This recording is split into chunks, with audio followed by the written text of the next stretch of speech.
आपण एपिस्टेन फाईलमधलं मोदी यांच्या मंत्रिमंडळातले एक मंत्री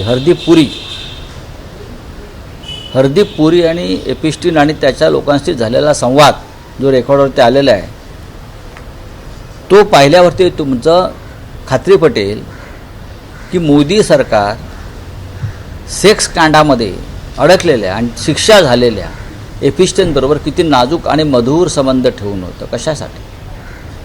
हरदीप पुरींनी आपल्या पदाचा गैरवापर करून एपिस्टेनच्या लोकांना भारतात येण्याचा विजा प्राप्त करून दिला. हे मोदींच्या संमतीशिवाय झालंय का? नरेंद्र मोदींचा वारंवार उल्लेख आहे, त्याच्यावरती आम्ही बोलणार नाही. राहुल गांधी सक्षम आहेत बोलायला.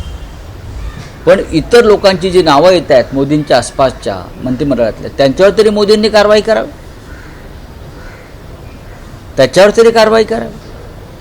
बिल गेट्स आणि त्याच्या पत्नीचा संसार का मोडला? आपण वाचलत का, ऐकलत का?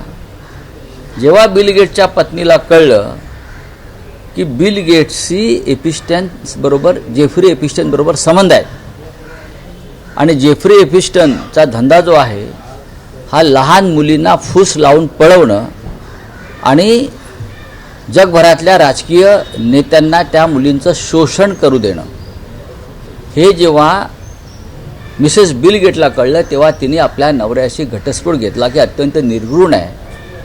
आणि त्याच पद्धतीचं संशयास्पद वातावरण आपल्या देशातल्या मंत्र्यांविषयी निर्माण झालेलं असताना अजूनही ते मंत्री आणि ते लोक या देशावर कारभार करतायत, राज्य करतायत.